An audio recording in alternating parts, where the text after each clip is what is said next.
अगला क्वेश्चन है कि 200 मीटर लंबी एक ट्रेन जिसकी चाल 60 मीटर प्रति सेकंड है, 60 मीटर प्रति सेकंड है, उसी दिशा में 36 किलोमीटर प्रति घंटे की चाल से जा रहे व्यक्ति को कितनी देर में पार करेगी।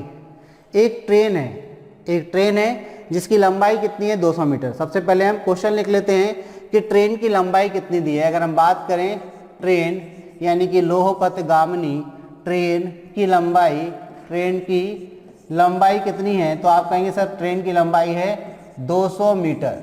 ट्रेन की लंबाई कितनी है 200 मीटर। इसकी चाल कितनी है, इसकी स्पीड कितनी है, तो ट्रेन की जो स्पीड है, चाल है, वो आपकी है 60 मीटर प्रति सेकंड। ठीक है। अब उसी दिशा में, मतलब जिस दिशा में ट्रेन जा रही है उसी दिशा में एक व्यक्ति भी भाग रहा है। सुबह सुबह मॉर्निंग वॉक करने के लिए जाते हैं आप लोग, तो आपने देखा होगा कि आप कहीं इस जगह पे मॉर्निंग वॉक करने जाते हैं कि जहां हाईवे और साइड से ट्रेन की पटरी भी निकली है, यानी कि रेलगाड़ी भी निकलती है, तो आप मॉर्निंग वॉक कर रहे हैं, दौड़ रहे हैं और पीछे से ट्रेन आ रही है। ठीक है। आप सोच रहे हैं कि आप उसको पीछे छोड़ देंगे, लेकिन ये पॉसिबल नहीं है। ठीक है। तो यहाँ पर क्या हुआ है, यहाँ पर व्यक्ति की चाल दी गई है। तो अगर हम व्यक्ति की चाल की बात करें, अभी तक हमने ट्रेन की चाल लिख ली, व्यक्ति की चाल जो कि ट्रेन की दिशा में भाग रहा है उसकी चाल कितनी है, तो यहाँ पर दिया है 36 किलोमीटर प्रति घंटा। अब देखिए सबसे पहला काम आपको क्या करना है, क्वेश्चन को आगे बढ़ाएं उससे पहले आपको कुछ चीज़ों को समझना है कि किसी भी क्वेश्चन में यूनिट का समान होना बहुत ज़रूरी है। मतलब यहाँ पर ट्रेन की लंबाई मीटर में, बहुत बढ़िया बात है। ट्रेन की चाल मीटर पर सेकंड में, ये भी बहुत बढ़िया बात है। लेकिन यहाँ जो व्यक्ति की चाल है वो 36 किलोमीटर प्रति घंटा है। तो सबसे पहले आप क्या करेंगे, व्यक्ति की चाल को मीटर पर सेकंड में कन्वर्ट करेंगे। तो चलिए यहाँ पर हम दो चीज़ें सीख लेते हैं कि अगर आपको किलोमीटर प्रति घंटा को किस में बदलना हो, मीटर प्रति सेकंड में बदलना हो, जब किलोमीटर प्रति घंटा को मीटर प्रति सेकंड में बदलना हो, यानी कि ये बड़ी यूनिट होती है और ये छोटी यूनिट, जब बड़ी यूनिट को छोटी यूनिट में बदलना हो तो हम क्या करते हैं, छोटे से मल्टीप्लाई कर देते हैं, यानी कि 5/18 से गुणा कर देते हैं, किसमें, किलोमीटर प्रति घंटे में। एक ये वाला केस आपको याद रखना है, ठीक है, यदि आपको नहीं पता है तो। और दूसरा केस क्या है कि यदि आपको मीटर प्रति सेकंड को, किसको, मीटर प्रति सेकंड को किलोमीटर प्रति घंटे में बदलना हो। अगर हम बात करें कि आपको मीटर प्रति सेकंड को किस में बदलना हो, किलोमीटर प्रति घंटे में बदलना हो, यानी कि छोटी यूनिट को आपको बड़ी यूनिट में बदलना हो। तो छोटी यूनिट क्या है, मीटर प्रति सेकंड, इसको बड़ी यूनिट में बदलना है तो आपको बड़े से मल्टीप्लाई करना पड़ेगा, यानी कि 18/5 से मल्टीप्लाई करना पड़ेगा, किसमें, मीटर पर सेकंड में। ये तो कन्वर्जन सीख लिया हमने कि कैसे आप किलोमीटर प्रति घंटे को मीटर पर सेकंड में बदलेंगे और कैसे आप मीटर प्रति सेकंड को किलोमीटर प्रति घंटे में बदलेंगे। अब कन्वर्जन की बात हो गई, तो चलिए हमारी जो व्यक्ति की चाल दी थी 36 किलोमीटर प्रति घंटा, इसको किस में बदल लें, मीटर पर सेकंड में, तो किससे मल्टीप्लाई करेंगे, 5/18 से। बड़े को छोटे में बदलना हो तो क्या करते हैं, छोटे से मल्टीप्लाई करते हैं। तो 18 दूनी कितना हो गया, तो आप कहेंगे 36, 5 दूनी कितना हो गया, 10 मीटर पर सेकंड। तो व्यक्ति की चाल कितनी है, 10 मीटर पर सेकंड, मतलब व्यक्ति 1 सेकंड में 10 मीटर चला जाता है। ठीक है। जबकि ट्रेन क्या है, 1 सेकंड में 60 मीटर जाती है। अब यहाँ पर एक चीज़ और समझनी है आपको कि जब ट्रेन जिस दिशा में जा रही है और उसी दिशा में क्या है, व्यक्ति भी भाग रहा है। ठीक है। तो यहाँ पर क्या लगती है, रिलेटिव स्पीड, यानी कि सापेक्षिक गति। यहाँ पर अब क्या नहीं लगती, ट्रेन अकेले की गति नहीं लगेगी, व्यक्ति अकेले की गति नहीं लगेगी, यानी कि चालें नहीं लगेंगी, यहाँ पर दोनों की कंबाइन चालें लगेंगी। अब वो कैसे बनती हैं, तो देखिए, जब व्यक्ति, अगर हम बात करें व्यक्ति या कोई ट्रेन भी हो सकती है व्यक्ति की जगह पे, जब व्यक्ति प्लस ट्रेन कहाँ जा रहे हो, तो पहला केस इसमें बनता है एक ही दिशा में। कहाँ जा रहे हो, एक ही दिशा में। तो अगर एक ही दिशा में जा रहे हैं तो ट्रेन की चाल में से व्यक्ति की चाल को माइनस कर देंगे, क्योंकि आपको पता है कि ट्रेन की चाल से कभी भी ज़्यादा नहीं हो सकती व्यक्ति की चाल। ठीक है ना। चलिए, तो एक ही दिशा में जा रहे हो तो हम क्या करेंगे, ट्रेन की स्पीड में से किसको माइनस कर देंगे, पर्सन की जो स्पीड है, यानी कि व्यक्ति की स्पीड जो है उसको हम माइनस कर देंगे। ठीक है। पर्सन की स्पीड को हम क्या कर देंगे बच्चों, माइनस कर देंगे। एक चीज़ ये ध्यान रखना। और अगर ये क्या कर रहे हैं, विपरीत दिशा में आ रहे हैं, अगर ये कैसे हैं, विपरीत दिशा में जा रहे हैं, अब हम विपरीत भी समझते हैं अभी। अगर ये विपरीत दिशा में है ये विपरीत दिशा में जाते हैं अगर, तो विपरीत दिशा में जब जाएंगे तो ट्रेन की चाल यानी कि टीएस, ट्रेन की स्पीड में पर्सन की स्पीड को क्या कर देंगे, हम जोड़ देंगे। अब ये पर्सन आपका दूसरी ट्रेन भी हो सकती है।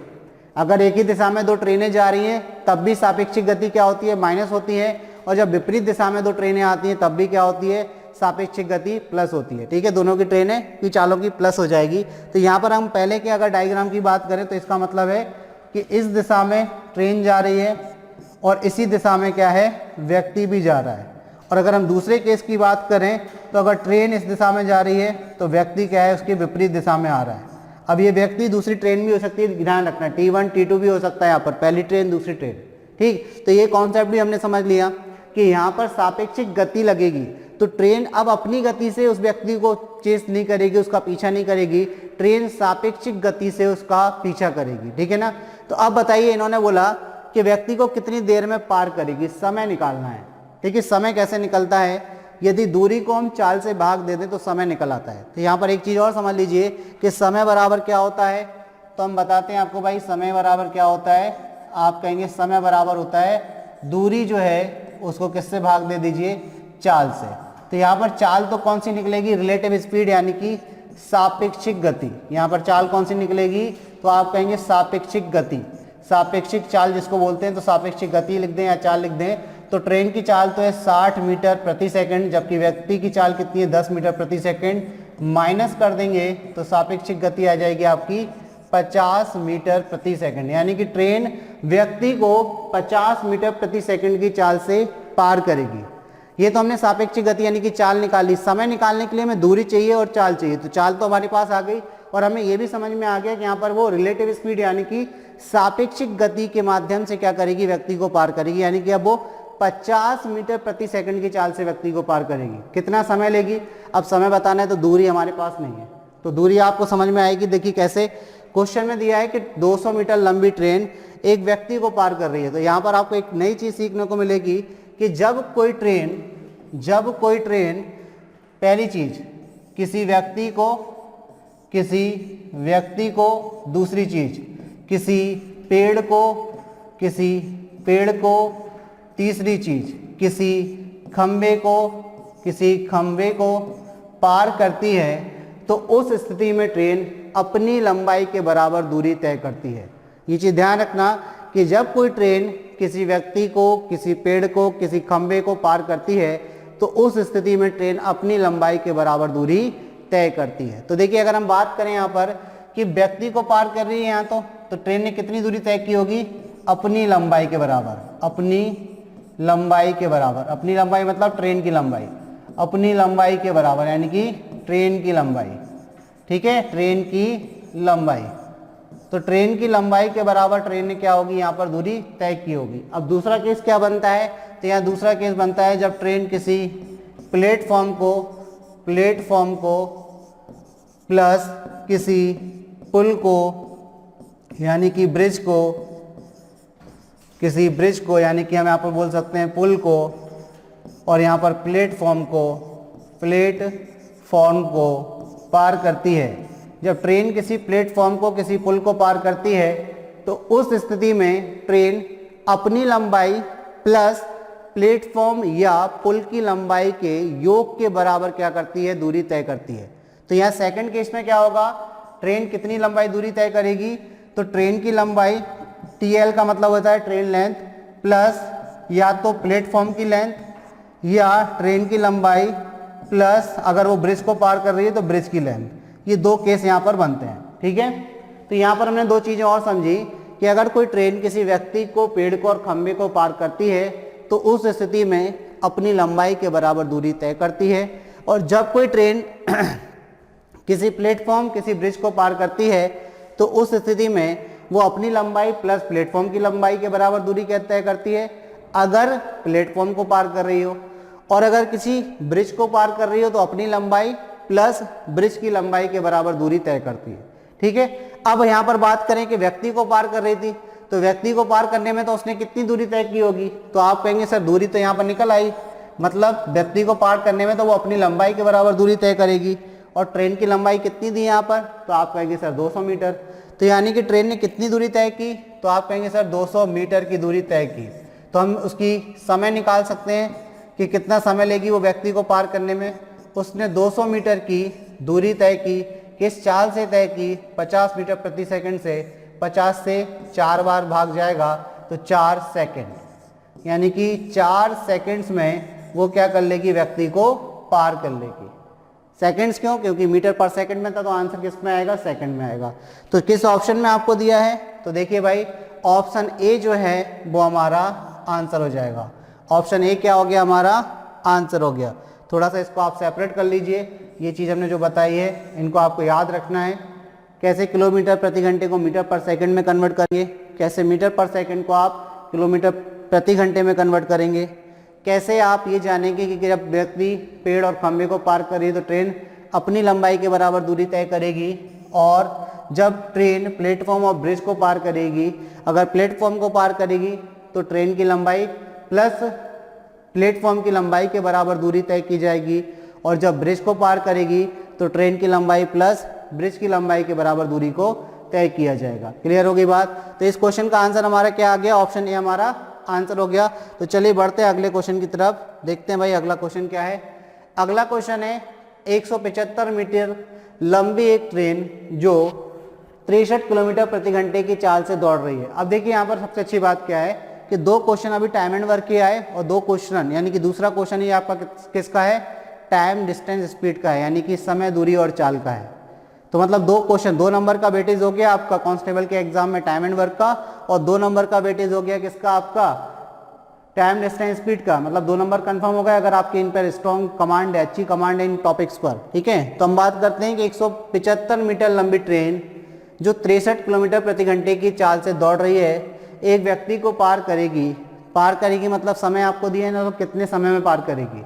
अभी आप सीख कर आए हैं कि जब कोई ट्रेन किसी व्यक्ति को पार करती है तो अपनी लंबाई के बराबर दूरी तय करती है। अब यहाँ पर व्यक्ति की चाल तो दी नहीं गई है, यानी कि यहाँ पर रिलेटिव स्पीड यानी कि सापेक्षिक गति का कोई भी कॉन्सेप्ट नहीं लगना है। मतलब ट्रेन केवल अपनी ही चाल से, खुद की चाल से व्यक्ति को पार कर रही है। बस आपको एक चीज़ ध्यान रखनी है कि यहाँ पर ट्रेन की चाल कितनी है, 175 मीटर है। सॉरी, चाल नहीं, ट्रेन की लंबाई कितनी है, चाल तो 63 किलोमीटर प्रति घंटा है, ट्रेन की लंबाई कितनी है, 175 मीटर है। तो चलिए यहाँ पर क्या चीज़ याद रखनी है, तो हम बात करें ट्रेन की लंबाई की। तो आपको ट्रेन की लंबाई कितनी दी है, तो आप कहेंगे सर ट्रेन की लंबाई हमें दी है 175 मीटर। ठीक है, तो एक चीज़ तो ये दी है। दूसरी आपको ट्रेन की चाल कितनी दी है, तो आप कहेंगे सर हमें ट्रेन की जो चाल दी है, ट्रेन की चाल कितनी दी है, तो आप कहेंगे ट्रेन की चाल है सर 63 किलोमीटर प्रति घंटा। तो क्या आप क्वेश्चन को सॉल्व कर पाएंगे इस माध्यम से, नहीं कर पाएंगे, क्योंकि यहाँ पर दूरी जो तय कर रही है ट्रेन अपनी लंबाई के बराबर दूरी तय करेगी। किसी व्यक्ति को पार करने में ट्रेन अपनी लंबाई के बराबर दूरी तय करती है, तो यहाँ दूरी तो 175 मीटर में है, जबकि उसकी चाल क्या है, किलोमीटर प्रति घंटे में है।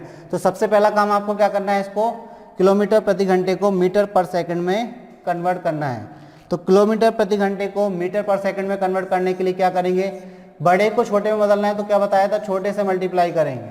ठीक है, चलिए, तो 9 से 2 बार, 9 से 7 बार, तो कितना हो गया ये 9 7 63, यानी कि 35/2, और कितना हो गया ये मीटर पर सेकंड।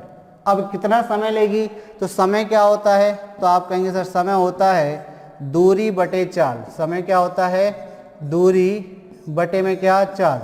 दूरी को यदि हम चाल से भाग दे दें, यानी कि दूरी और चाल का जो अनुपात होता है वही समय होता है। तो दूरी कितनी तय कर रही है ट्रेन, तो आप कहेंगे सर 175 मीटर की, क्योंकि जब कोई ट्रेन किसी व्यक्ति को पार करती है तो अपनी लंबाई के बराबर दूरी तय करती है। ठीक है, और उसकी चाल कितनी है, तो 35 बटे में कितना, 2। चलिए, ये 2 तो कहाँ चला जाएगा, ऊपर, तो आप कहेंगे सर 175 इंटू कितना हो जाएगा, 2, और बटे में कितना, 35। तो देखिए क्या 5 से कट रहा है, तो आप कहेंगे बिल्कुल कट रहा है। देखिए 35 पंजे 175 होता है, 55 25 की 5 हासिल 2, 5 की 15 2 17, तो 35 पंजे कितना होता है, तो आप कहेंगे 175 होता है। 5 दूनी कितना होता है, 10, तो कितना समय लगेगा, 10 सेकेंड्स का समय लगेगा। 10 सेकेंड्स का समय लगेगा ट्रेन को व्यक्ति को पार करने में। ट्रेन व्यक्ति को 10 सेकंड में क्या कर लेगी, पार कर लेगी। किस ऑप्शन पे टिक कर देंगे आप, तो आप कहेंगे सर ऑप्शन बी जो है हमारा आंसर हो जाएगा। ऑप्शन बी क्या हो गया, हमारा आंसर हो गया। आई होप बात आप तक पहुंच गई। तो चलिए बढ़ते हैं अगले क्वेश्चन की तरफ और देखते हैं भाई अगला क्वेश्चन यानी कि क्वेश्चन नंबर 25 क्या है। देखिए फिर से ट्रेन वाला आपका एक क्वेश्चन आ गया, यानी कि 3 नंबर कंफर्म हो गए आपके। यदि आप टाइम डिस्टेंस स्पीड पर कमांड आपकी अच्छी है तो 3 क्वेश्चन आए थे आपके, ये तीसरा क्वेश्चन है और कह नहीं सकते कि इसके बाद भी अगर क्वेश्चन है कि नहीं है। 3 नंबर तो कंफर्म हो गए आपके टाइम डिस्टेंस स्पीड से, तीसरा क्वेश्चन है ये, ठीक है। तो देखिए 300 मीटर लंबी ट्रेन, एक ट्रेन 120 किलोमीटर प्रति घंटे की गति से चलते हुए एक पुल को 45 सेकंड में पार कर लेती है। 45 सेकंड में पार कर लेती है तो पुल की लंबाई कितनी है। अब देखिए आपको पता है कि जब कोई ट्रेन किसी पुल को पार करती है तो अपनी लंबाई प्लस पुल की लंबाई के बराबर दूरी तय करती है, ठीक है ना। तो चलिए हम बात करते हैं कि कितनी लंबी ट्रेन है। तो ट्रेन की लंबाई आप लिख लीजिए। सबसे पहले हमने लिख लिया ट्रेन की लंबाई। ट्रेन की लंबाई कितनी है, तो ट्रेन की लंबाई आपको दी है, आप कहेंगे सर 300 मीटर। ट्रेन की लंबाई कितनी है, 300 मीटर। अच्छा ट्रेन की चाल कितनी है, तो आप कहेंगे सर ट्रेन की चाल जो है वो 120 किलोमीटर प्रति घंटा है। ट्रेन की चाल कितनी है, स्पीड कितनी है, तो आप कहेंगे सर ये 120 किलोमीटर प्रति घंटा है। किसमें दी है, किलोमीटर प्रति घंटा है। तो सबसे पहला काम क्या करें, ये मीटर में है, ये किलोमीटर प्रति घंटे में है और समय उसको कितना लग रहा है पुल को पार करने में, 45 सेकंड का समय लग रहा है। किसका समय लग रहा है, 45 सेकंड का समय लग रहा है। तो आप समझिए कि यहाँ पर समय सेकंड में दिया है। तो सबसे पहला काम क्या करें, 120 किलोमीटर प्रति घंटा को मीटर पर सेकंड में यानी कि छोटे यूनिट में बदल लें। चलिए किससे भाग जाएगा, तो आप कहेंगे सर 3 से भाग लगा दीजिए, या 6 से, 6 तिया 18 और 6 दूनी 12। तो ये हो गया आपका 20/500/3 मीटर पर सेकंड, यानी कि 100/3 मीटर पर सेकंड की स्पीड से क्या है ट्रेन चल रही है। अब वो देखिए एक पुल को कितनी देर में पार कर लेती है, 45 सेकंड में। तो आपको समय कितना दिया है पुल को पार करने का, तो समय कितना दिया है, तो आप कहेंगे समय दिया है 45 सेकंड। 45 सेकंड आपको समय दिया है। अब आपको पता है कि जब कोई ट्रेन किसी पुल को पार करती है तो वो अपनी लंबाई प्लस पुल की लंबाई यानी कि दोनों की लंबाइयों के योग के बराबर दूरी तय करती है। अब हमें ट्रेन की लंबाई तो बिल्कुल पता है 300 मीटर, पुल की हमें निकालनी है। तो आप इसको ऐसे समझिए कि ट्रेन ने कितनी दूरी तय की। तो दूरी अगर हम निकाल लें कि ट्रेन ने कितनी दूरी तय की और जो दूरी निकलेगी उसमें से अगर हम ट्रेन की लंबाई को माइनस कर दें तो हमारे पास क्या आ जाएगी, पुल की लंबाई आ जाएगी, ठीक है ना। तो दूरी कैसे निकालते हैं, तो दूरी बराबर होता है चाल और गुणा समय, यानी कि चाल और समय का गुणनफल क्या कहलाता है, दूरी कहलाता है। तो चाल कितनी है, तो आप कहेंगे सर 100/3 मीटर पर सेकंड है और समय कितना लग रहा है उसको पार करने में, पुल को पार करने में 45 सेकंड। ये बाई कटेगा 3 से कितने बार, 15 बार, और 15 का गुणा 100 से हो जाएगा, कितना हो जाएगा 1500 मीटर। यानी कि ट्रेन ने टोटल कितनी दूरी तय की, तो आप कहेंगे 1500 मीटर। अभी टोटल दूरी किसके बराबर है, तो आप कहेंगे इसमें ट्रेन की लंबाई प्लस ब्रिज की लंबाई दोनों ऐड है।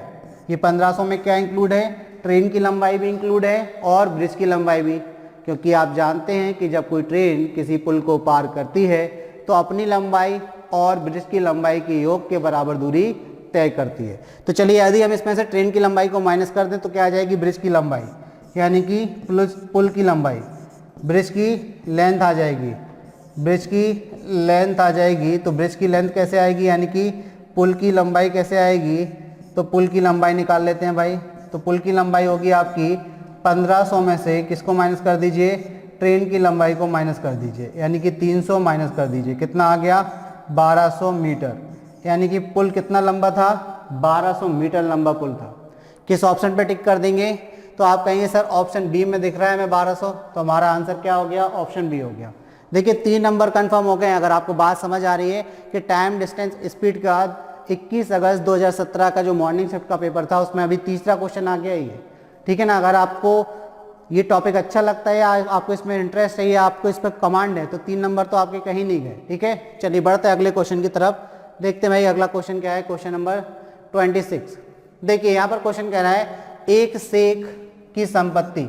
देखिए सेक से सबसे पहले वो बात नहीं समझ लीजिए कि सेक चिल्ली वाला सेक, इसको जब क्वेश्चन को आगे पढ़ेंगे ना तब आपको बात समझ में आएगी। एक सेक की संपत्ति में उसके बच्चों के हिस्से का अनुपात 2/3 1/2 और 3/5 है। दिया गया है कि अधिकतम और न्यूनतम हिस्से के बीच 15 मिलियन अरबी दिनार 15 मिलियन अरबी दिनार का अंतर है। उस बेटे का हिस्सा कितना है जिसे ना तो अधिकतम हिस्सा प्राप्त हुआ और ना ही न्यूनतम हिस्सा प्राप्त हुआ। अरबी दिनार से समझ में आ रही है कि भाई अगर आप सऊदी अरेबिया ट्राइब चले जाए ना तो वहाँ बड़े बड़े धनाढ्य लोगों को शायद शेख के नाम से जानते हैं, तो ये शेख वो है। तो यहाँ पर बोल रहे हैं कि एक शेख है, उनके 3 बच्चे हैं, वो अपनी संपत्ति को उनमें 2/3 अनुपात 1/2 अनुपात 3/5 के अनुपात में बांटते हैं। और ये बोल रहे हैं कि दिया गया है कि अधिकतम और न्यूनतम हिस्से के बीच 15 मिलियन अरबी दिनार का अंतर है। मतलब जिस बच्चे को सबसे ज़्यादा पैसा दिया गया और जिस बच्चे को सबसे कम पैसा दिया गया उनके बीच में जो अंतर है वो 15 मिलियन अरबी दिनार का अंतर है। तो आपको बताना है कि जिसे ना तो अधिकतम हिस्सा प्राप्त हुआ ना ही न्यूनतम, मतलब बीच वाला, जिसको ना तो सबसे ज़्यादा पैसे मिले ना ही सबसे कम पैसे मिले, तो बीच वाले को कितना पैसा मिला ये आपको बताना है। तो इस टाइप के क्वेश्चन को देखिए कैसे करेंगे। सबसे पहले हम अनुपात ले लेंगे कि जो 3 बच्चे थे उसके, जो 3 बच्चे थे, पहला बच्चा, दूसरा बच्चा और ये तीसरा बच्चा, इन तीनों के बीच में संपत्ति को किस अनुपात में बांटा गया, तो आप कहेंगे 2/3 अनुपात 1/2 अनुपात 3/5। अब देखिए अनुपात का एक ये रूप होता है, और अनुपात के यदि आप रूपों को जानना चाहते हैं कि अनुपात कितने रूपों में होता है, कितने फॉर्म्स में होता है, तो आप तुरंत गूगल प्ले स्टोर पर जाएं, वहां जाकर हमारा जो ऐप है ऑफिशियल ऐप स्टडी अड्डा उसको डाउनलोड करें, और वहां आप मैथमेटिक्स के पोर्शन में जाकर रेशियो एंड प्रोपोर्शन का टॉपिक देखेंगे, अनुपात तथा समानुपात। वहाँ सारे के सारे कितने रूप्स होते हैं, रेशियो के कितने फॉर्म्स होते हैं, सारे फॉर्म्स पढ़ाए गए हैं, उनमें से ही एक ये फॉर्म है। तो आपको क्या डाउनलोड करना है, हमारा ऑफिशियल ऐप स्टडी अड्डा आपको डाउनलोड करना है। तो तुरंत से इसको डाउनलोड करें और वहाँ जाकर आप रेशियो प्रोपोर्शन को विस्तार से पढ़ सकते हैं, यानी कि अनुपात समानुपात जो है उसको बिल्कुल विस्तार से पढ़ सकते हैं। क्लियर। तो चलिए अब हम बात करते हैं कि ये रूप है किसका, अनुपात समानुपात का। तो इसको कैसे सॉल्व किया जाता है, तो आपको क्या करना है, इसके जो हर हैं यानी कि डिनोमिनेटर है 3, 2 और 5, इनका एलसीएम लेना है। तो आप 3, 2 और 5 का क्या करेंगे, एलसीएम लेंगे, तो एलसीएम अभी हमने आपको निकालना बताया कि 3, 2, 5 को कॉमा से सेपरेट कर लीजिए। तीनों में किसी कॉमन संख्या से भाग जा रहा है, आप कहेंगे किसी से नहीं जा रहा है, इसमें 2 से जा रहा है, इसमें 3 से और इसमें 5 से। तो अगर किसी कॉमन संख्या से भाग नहीं जा रहा मतलब ये क्या है, अभाज्य संख्या है, और जब अभाज्य संख्याएं आती हैं तो उनका एलसीएम उन तीनों संख्याओं का मल्टीप्लाई होगा। ठीक है, यानी कि हम क्या कर देंगे, 3 मल्टीप्लाई 2 मल्टीप्लाई क्या कर देंगे 5 कर देंगे। तो 5 दूनी 10 दिया 30, तो एलसीएम कितना निकला 30। तो हमने देखा कि एलसीएम कितना आ गया 30। अब जो एलसीएम 30 आया है, अब जो एलसीएम कितना आया 30, अब आपको क्या करना है, इस अनुपात में 30 से मल्टीप्लाई कर देना है, इस अनुपात में 30 से मल्टीप्लाई कर देना है। अब देखिए आप जब 30 का मल्टीप्लाई अंदर करेंगे तो 3 से 30 कटेगा कितने बार, तो आप कहेंगे 10 बार, और 10 का मल्टीप्लाई होगा 2 से, तो ये हो जाएगा 20। ठीक, अनुपात। अब 30 का मल्टीप्लाई होगा यहाँ पर 1/2 से, तो ये 2 से भाग जाएगा, तो ये हो जाएगा 15, अनुपात। अब 30 का मल्टीप्लाई होगा अंदर 5 से कटेगा 30 कितने बार, 6 बार, और 6 का मल्टीप्लाई होगा किससे, 3 से, तो हो गया 18। तब आप बताइए अधिकतम किसको मिला, संपत्ति का अधिकतम हिस्सा किसको मिला, तो आप कहेंगे पहले बच्चे को, इसको 20 यूनिट मिला। दूसरे बच्चे को कितना मिला, 15 यूनिट। तीसरे बच्चे को कितना मिला, 18 यूनिट। तो हम कह सकते हैं कि अधिकतम मिला पहले बच्चे को और न्यूनतम मिला दूसरे बच्चे को, और तीसरे बच्चे को उन दोनों के बीच का मिला, यानी कि 18 यूनिट। तो आपको किसकी वैल्यू निकालनी है, आपको ये 18 यूनिट की वैल्यू निकालनी है, क्योंकि उन्होंने बोला है आपसे कि उस बच्चे का, उस बेटे का हिस्सा बताएं जिसको ना अधिकतम मिला ना ही न्यूनतम मिला। तो अब हम क्या करेंगे भाई, यहाँ पर हमने देखा कि अधिकतम वाले का 20 है और न्यूनतम वाले का 15 है, तो इनका अंतर कितना है, तो आप कहेंगे 5 यूनिट का। जबकि क्वेश्चन में आपको दिया गया है कि अधिकतम और न्यूनतम हिस्से के बीच 15 मिलियन अरबी दिनार का अंतर है। तो हम कह सकते हैं कि हमारे जो 5 यूनिट हैं, इसको सेपरेट कर लीजिए, 5 यूनिट है उसकी वैल्यू किसके बराबर, 15 मिलियन के बराबर। ठीक है, तो 1 यूनिट की वैल्यू किसके बराबर, तो आप कहेंगे सर 3 मिलियन के बराबर। क्लियर हो गई बात। तो हमें कितने यूनिट की वैल्यू निकालनी है? 18 यूनिट की, क्योंकि जिसको ना अधिकतम मिला ना न्यूनतम वो 18 यूनिट है, मतलब बीच का हिस्सा कौन सा है आपका? 18 यूनिट का। तो 18 यूनिट की वैल्यू निकालने के लिए दोनों तरफ क्या कर देंगे आप? 18 से मल्टीप्लाई। तो 18 की वैल्यू कितनी आएगी? 18 तिया 54 मिलियन अरबी दिनार। तो 54 मिलियन अरबी दिनार कौन सा है? मिलियन अरबी दिनार। तो ये हो गया MAD मैड, यानी कि मिलियन अरबी दिनार। ठीक है, तो 54 किस में दिया है? ऑप्शन बी में। तो ऑप्शन बी क्या हो गया? हमारा आंसर हो गया। आई होप बात आप तक पहुंच गई, क्लियर है किस तरीके से क्वेश्चन को सॉल्व करना है। तो चलिए बढ़ते हैं अगले क्वेश्चन की तरफ और देखते हैं कि क्वेश्चन नंबर 27वां क्या है। तो क्वेश्चन नंबर 27 आपका है 30:42 समानुपात 35 अनुपात क्वेश्चन मार्क की वैल्यू आपको ज्ञात करनी है। इस क्वेश्चन में कोई लॉजिक नहीं है, सीधा सीधा क्वेश्चन लो और उसके साथ में पहलवानी कर दो।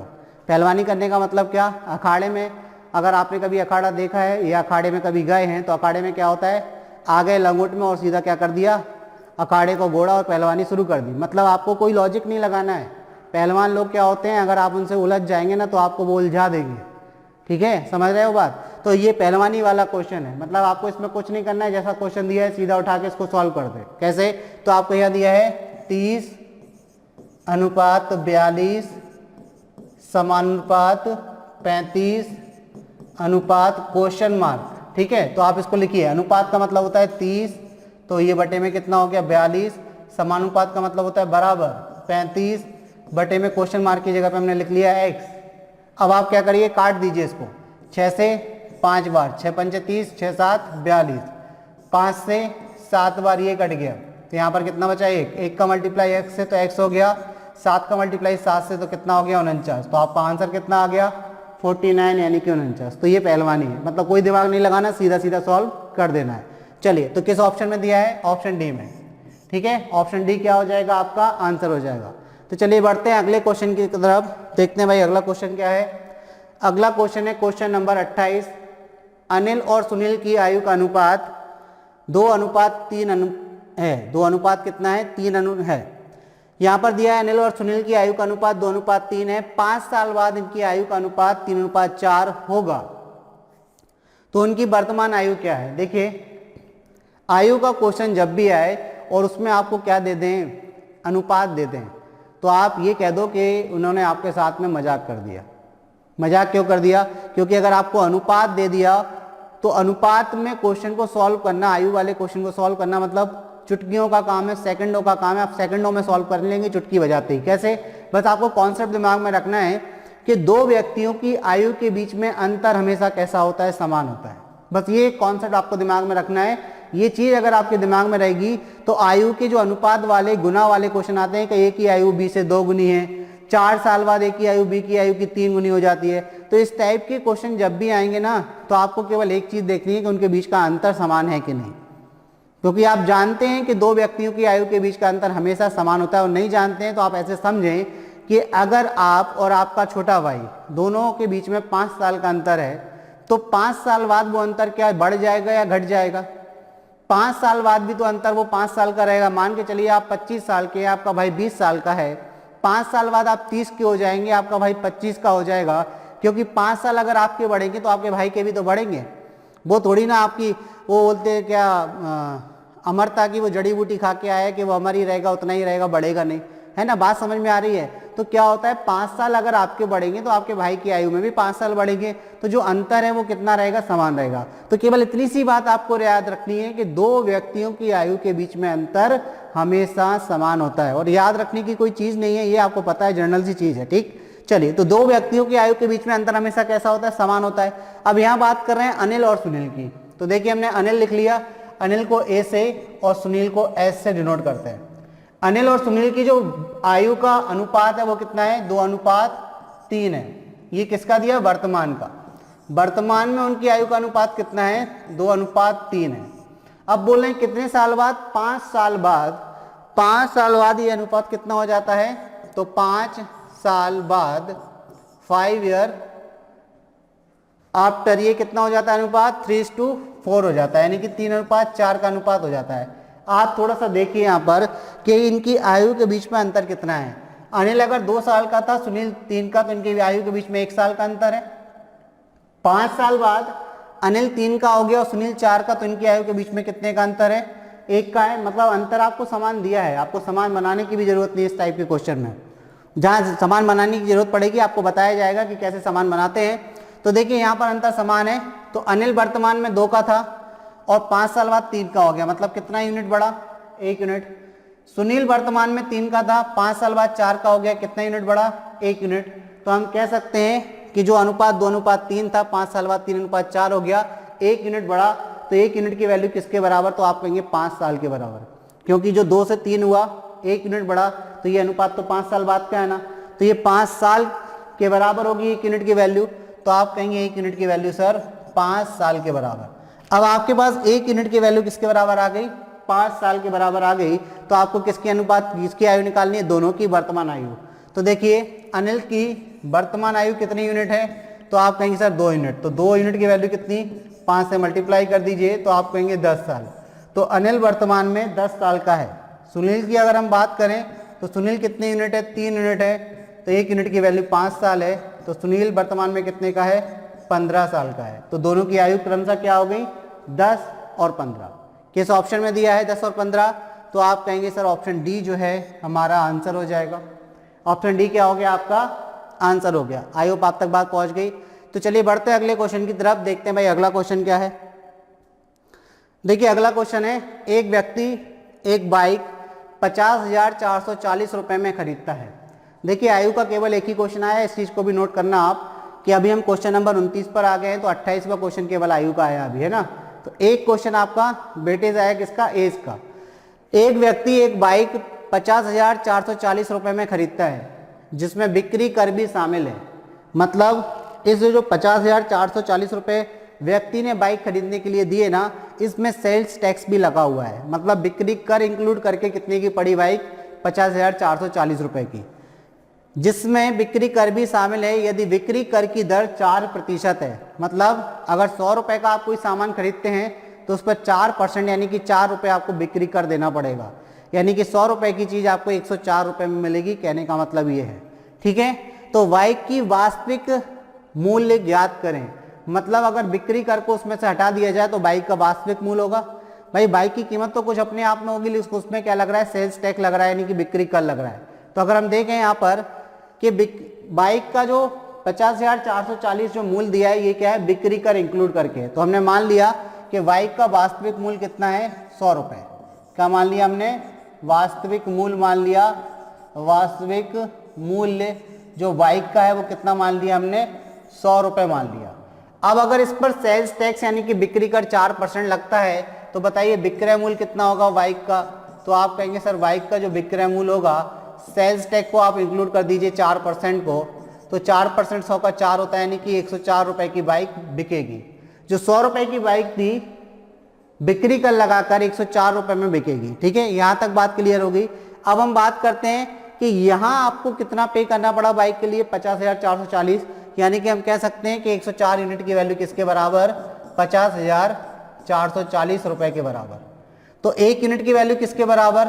तो आप कहेंगे सर 50,440 और डिवाइड बाई क्या कर देंगे? 104। ठीक है, चलिए भाग लगा लेते हैं 50,440 में 104 से। 50,440 को आपको डिवाइड करना है किससे? 104 से।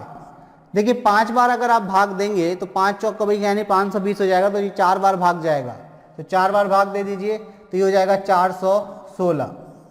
14 में से 6 जाएगा तो आप कहेंगे 8, 2 जाएगा 10 में से, तो आप कहेंगे सर ये भी 8। ठीक है, 1 4 ये नीचे आ गया, अभी 0 बचा है। अब कितने बार भाग देते हैं? 84, तो 7 बार अगर आप भाग देते हैं, 7 चौक 28, 8 बार भाग दे देंगे तो बिल्कुल भाग चला जाएगा, तो आप कहेंगे सर 8 बार भाग दे दीजिए। 8 चौक 32 की 2 यानी कि 32, 832 हो जाएगा। माइनस करेंगे तो ये 2 आएगा, ये 5 और ये कितना? 0, 520 हो गया। अब देखिए कितने बार भाग जा रहा है? 5 बार, तो 5 बार फिर से भाग लगा दीजिए, तो ये हो जाएगा आपका 520। 5 बार भाग दे दिया, कितना आ गया? 520। तो पूरा कितने बार भाग चला गया भाई? 485 बार। तो हमने देखा कि 1 यूनिट की वैल्यू कितनी आ गई? ये पूरा कट जाएगा, कितना आ गया? 485। ठीक है, तो ये कितना आ गया? 485। तो 1 यूनिट की वैल्यू 485 आ गई। हमने बाइक का क्रय मूल्य वास्तविक मूल्य कितना माना 100, तो 100 यूनिट की वैल्यू क्या होगी, तो आप कहेंगे सर दोनों तरफ 100 से मल्टीप्लाई कर दीजिए। तो दोनों तरफ 100 से मल्टीप्लाई किया, कितना आ गया 48,500, कितना हो गया 48,500। तो आपके 100 यूनिट की वैल्यू कितनी आ गई 48,500, यही आपका आंसर है। यानी कि बाइक का वास्तविक मूल्य कितना था 48,500, उस पर 4% का क्या लगा, बिक्री कर लगा, तब वो 50,440 रुपये में बिकी। तो 48,500 किस ऑप्शन में दिया है, ऑप्शन ए में। तो ऑप्शन ए क्या हो जाएगा, आपका आंसर हो जाएगा। आई होप बात आप तक पहुंच गई कि किस तरीके से इस क्वेश्चन का सॉल्यूशन करना है। तो ये चीज़ हमेशा ध्यान रखना कि बिक्री कर अगर इंक्लूड कर कर आपको दे रहे हैं तो आप क्रय मूल्य कितना मान लेंगे, 100 रुपये मान लेंगे, 104 रुपये में आप क्या कर दीजिए, उसको बेच दीजिए। एक तरीका ये है, आप इसको रेशियो से भी कर सकते हैं, आप इसको क्या कर सकते हैं, रेशियो से भी कर सकते हैं। 4% को आप 1/25 लिख सकते हैं, यानी कि 25 मान लेना आप वास्तविक मूल्य और 1 रुपये उसमें जोड़कर 26 हो जाएगा आपका विक्रय मूल्य। 26 की वैल्यू आप क्या कर सकते हैं 50,440 के बराबर। वहाँ से भी आप कैलकुलेट कर लेंगे, कोई दिक्कत नहीं होगी। ठीक, चलिए अगले क्वेश्चन की तरफ बढ़ते हैं कि अगला क्वेश्चन क्या है। एक परीक्षा में 3 अनुभाग ए, बी और सी हैं और परीक्षा को उत्तीर्ण करने के लिए कुल अंकों का न्यूनतम 40% लाना अनिवार्य है। 40% लाना है आपको, और एक परीक्षा में 3 अनुभाग हैं, मतलब 3 सेक्शन है ए, बी और सी। इन तीनों सेक्शन को आपको यदि पास करना है तो टोटल में आपको कितना 40% लाना है। एक परीक्षार्थी का अनुभाग ए में 120 में से कितना 84 अंक आता है, अनुभाग बी में 150 में से कितना 40 अंक प्राप्त करता है, और परीक्षार्थी को परीक्षा में उत्तीर्ण होने के लिए अनुभाग सी में 180 में से कितने अंक लाने होंगे।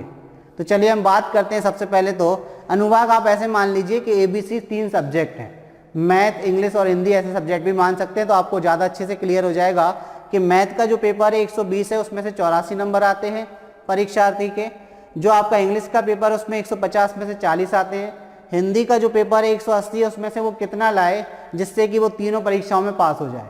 और तीनों परीक्षाओं में पास होने के लिए उसको 40% नंबर लाने हैं, मतलब तीनों के कुल योग का कितना लाना है, उसको 40% लाना है। तो चलिए समझते हैं। यहाँ पर हम बात करते हैं सबसे पहले अनुभाग ए की, फिर अनुभाग बी की, फिर अनुभाग सी की। अब अनुभाग ए की अगर हम बात करें तो इसका पेपर टोटल कितने का है 120 का, लेकिन परीक्षार्थी के अंक कितने आते हैं, तो आप कहेंगे सर 84। मतलब 120 में से कितने आते हैं 84, 84 आते हैं, 84 आउट ऑफ 120। अगर हम बात करें अनुभाग बी की तो इसका ये जो पेपर होना था वो कितने का 150 का होता है, और उसमें परीक्षार्थी के 40 ही नंबर आ पाते हैं।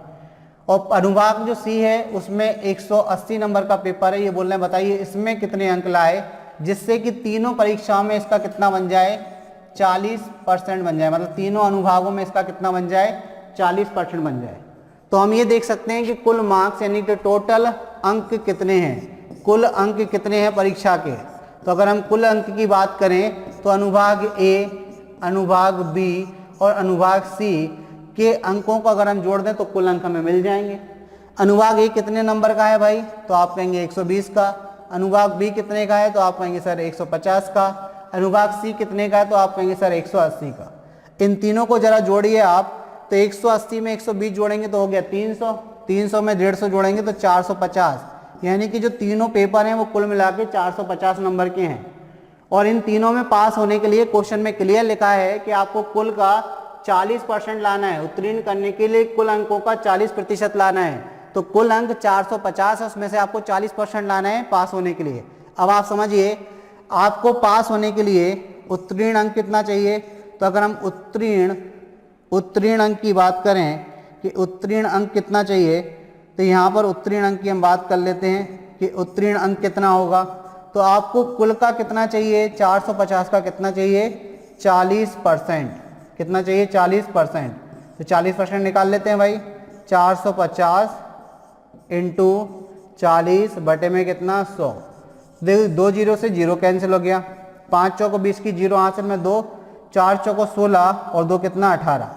ठीक है, 5 चौको 20 की जीरो हासिल में 2, 4 चौको 16, 2 18, मानी कुल 180 अंक चाहिए। कितने अंक चाहिए 180। अब आप देखिए ये जो परीक्षार्थी है वो 84 और 40 कितने अंक ला चुका है। तो अब आप देखिए ए और बी में परीक्षार्थी जो है, परीक्षार्थी कितने अंक ला चुका है ए और बी में कुल मिलाकर?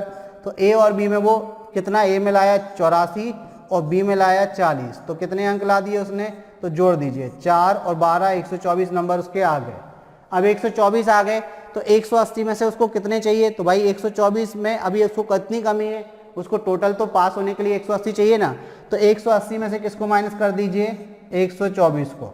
124 को माइनस करेंगे तो 10 में से 4 जाएगा तो आप कहेंगे 6, 8 में से 3 जाएगा तो आप कहेंगे 5, यानी कि उसको 56 नंबर चाहिए सी में। अनुभाग सी में 180 में से अगर वो 56 नंबर ला देता है तो वो क्या हो जाएगा? पास हो जाएगा परीक्षा में। तो किस ऑप्शन में दिया है भाई 56? तो देखिए ऑप्शन सी ही जो है हमारा आंसर हो गया, यानी कि सी अनुभाग में उसको ऑप्शन सी यानी कि 56 नंबर चाहिए। क्लियर होगी बात? तो इस प्रकार हमने इस क्वेश्चन का सॉल्यूशन किया। इसका आंसर कितना निकल कर आया? 5656। आई होप ये 10 क्वेश्चन आपको बहुत अच्छे तरीके से समझ में आए होंगे। इस प्रकार हमने 21 अगस्त 2017 का जो मॉर्निंग शिफ्ट का पेपर था इसके 30 क्वेश्चनों का सॉल्यूशन कर लिया।